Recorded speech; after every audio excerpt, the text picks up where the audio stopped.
ऐसा real island जहां पर हर एक स्क्वायर मीटर में एक जहरीला सांप है। उन सांपों का जहर इतना स्ट्रांग है कि कुछ ही मिनट में इंसान को खत्म कर सकता है। एक ऐसा आइलैंड जहां पर इंसान का कदम रखना ही इलीगल है। दुनिया ने उस आइलैंड को नाम दिया स्नेक आइलैंड। हो सकता है आपको इस आइलैंड के बारे में पहले भी पता हो, बट जो मिस्ट्री, जो डिटेल्स, जो क्रीपी फैक्ट्स मैं बताने वाला हूँ वो आपने आज तक नहीं सुने होंगे। और इस आइलैंड की क्या कहानी है, क्या स्टोरी है, क्या इंसिडेंट्स यहाँ पर हुए हैं, ये चीज़ें आपने कभी नहीं जानी होगी।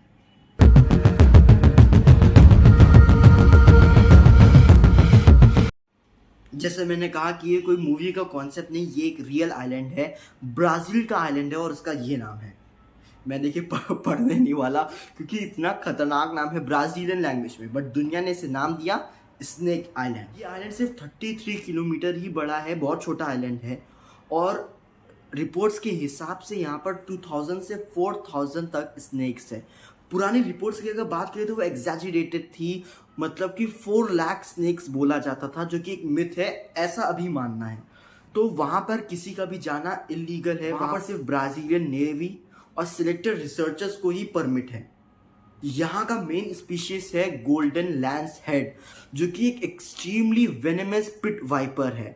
और ये स्पीशीज सिर्फ इसी आइलैंड में पाई जाती है, अर्थ पर और कहीं नहीं। ये जो लैंस हेड है, जो गोल्डन लैंस हेड है, ये इतने डेंजरस क्यों है?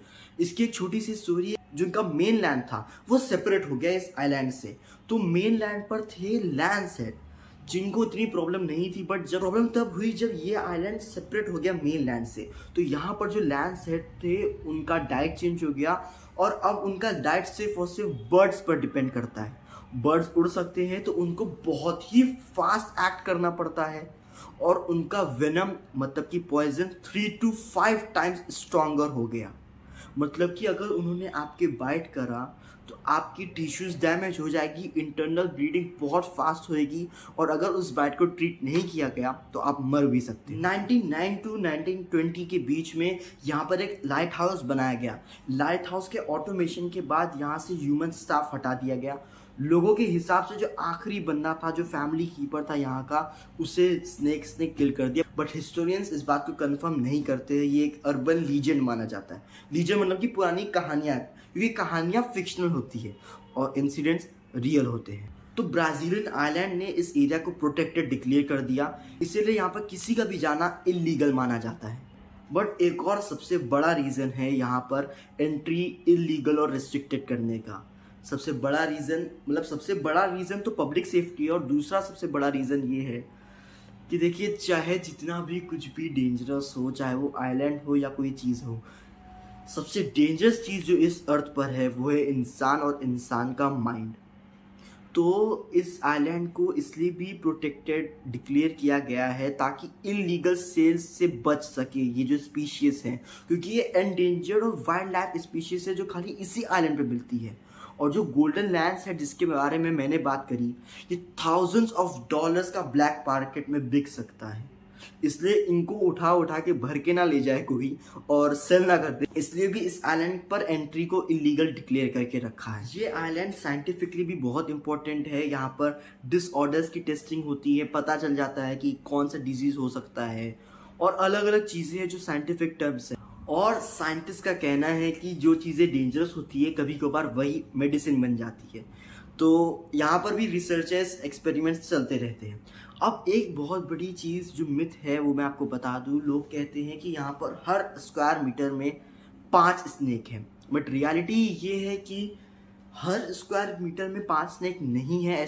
ऐसा नहीं है कि यूनिफॉर्मली डिवाइडेड है पूरा आइलैंड की हर स्क्वायर मीटर में 5 स्नेक मिल ही जाएंगे। कुछ हाई कॉन्सेंट्रेशन एरियाज में ये पॉसिबल है, बट कुछ जगह पर सिर्फ एक ही स्नेक मिलेगा और हो सकता है ना भी मिले। और जब बर्ड माइग्रेशन का सीज़न आता है तब यहाँ पर स्नेक्स की एक्टिविटी बहुत ज़्यादा बढ़ जाती है और यहाँ पर एवरेज से बहुत ज़्यादा स्नेक्स पाए जाते हैं। जैसे किसी जंगल में 10 पाए जाते होंगे तो यहाँ पर उससे भी कई ज़्यादा स्नेक्स पाए जाते हैं। ऑब्वियसली इसलिए तो इसका नाम रखा गया है स्नेक आइलैंड।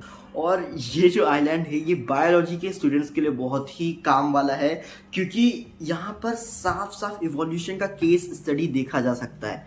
मतलब कि आइसोलेशन हुआ, स्नेक्स अलग हुए, उन्होंने इवॉल्व किया, उनका वेनम बहुत स्ट्रॉन्ग बना, वेनम का एडाप्टेशन हुआ और बन गया एक केस स्टडी इवोल्यूशन का। बट यहाँ पर अगर इस आइलैंड के गोल्डन लैंस हेड जो मैंने आपको बताया, अगर इसका बाइट अनट्रीटेड रहा तो पक्का एक इंसान को तो मार ही देगा, और इसका एंटी वेनम भी आइलैंड पर ही अवेलेबल है, but her bar medical help तुरंत नहीं पहुंच पाती। और वैसे भी यहाँ पर जाना इलीगल है, तो कौन ही जा रहा है। स्नेक आइलैंड कोई हॉन्टेड या हॉरर आइलैंड नहीं है। मैं अपने चैनल में ऐसे बहुत केसेस कवर कर चुका हूँ। जैसे एक आइलैंड है पोवेगलिया आइलैंड, जैसा आप देख सकते हो, यह आइलैंड वर्ल्ड का मोस्ट हॉन्टेड आइलैंड है, क्योंकि यहाँ की सॉइल को बोला जाता है 50% ह्यूमन ऐश से बनी हुई है। आप जाके इस वीडियो को जरूर चेक करिए, मैं लिंक डिस्क्रिप्शन में दे दूंगा। बहुत क्रीपी चीज़ें हैं। और मेरे चैनल को सब्सक्राइब कर लीजिए, क्योंकि मैं अपने चैनल में ऐसी वीडियोस, ऐसे इंसिडेंट्स डालता हूँ जो मैं नहीं चाहता आप बिना जाने इस धरती से जाएं। तो ये आइलैंड कोई हॉरर या हॉन्टेड आइलैंड नहीं है, बट ये नेचर का एक्सट्रीम लेवल का एग्जाम्पल है। और ये हमें ये भी दिखाता है कि हर बार सबसे डेंजरस इंसान ही नहीं होता, नेचर भी कितना डेंजरस हो सकता है, ये हम इस आइलैंड से सीख सकते हैं। और अगर आपको एक और केस जानना है लेक बाइकाल का, बाप रे, वो तो इतना शॉकिंग इंसिडेंट है, रियल लाइफ इंसिडेंट है। जब रशियन सोल्जर्स को पानी के अंदर डाइव मारने को बोला, और जब वो डाइव कर रहे थे, तब उन्हें एक ऐसी चीज़ दिखी जो उनके ही जैसी थी और 9 फीट लंबी थी। और फिर उन रशियन सोल्जर्स का क्या हुआ, सोवियत यूनियन वाले सोल्जर्स का क्या हुआ, वो आप उस वीडियो में जानिए। मैं उसका भी लिंक डिस्क्रिप्शन में दे दूंगा। सेकंड लिंक मैं उसका दूंगा, पहला लिंक मैं पोवेगलिया आइलैंड कर दूंगा। तो आप जाके जरूर चेक करिए और मुझे प्लीज़ सपोर्ट करिए। मैं पढ़ाई के साथ साथ ये सब भी करता हूँ। इसमें आपने तो खाली वीडियो देख ली, बट मेरे लिए बैक स्टोरी अगर आप इसकी देखो तो मुझे research, recording, editing, thumbnail, management, पढ़ाई और बाकी सारी चीज़ें सब कुछ मैनेज करके चलना पड़ता है। तो प्लीज़ मुझे सपोर्ट करिए। मिलते हैं ऐसी अगले मिस्टीरियस वीडियो में। Thank you.